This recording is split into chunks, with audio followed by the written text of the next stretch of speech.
High, কেমন আছো তোমরা সবাই? আমি তো খুব ভালো আছি। আজকে আমার একটা স্পেশাল দিন।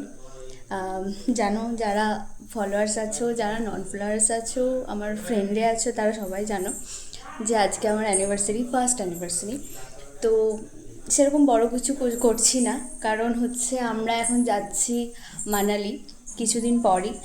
তো বাড়ির মধ্যেই ছোটোখাটো করে একটা সেলিব্রেশন হচ্ছে, সেটাই তোমাদের সাথে শেয়ার করব।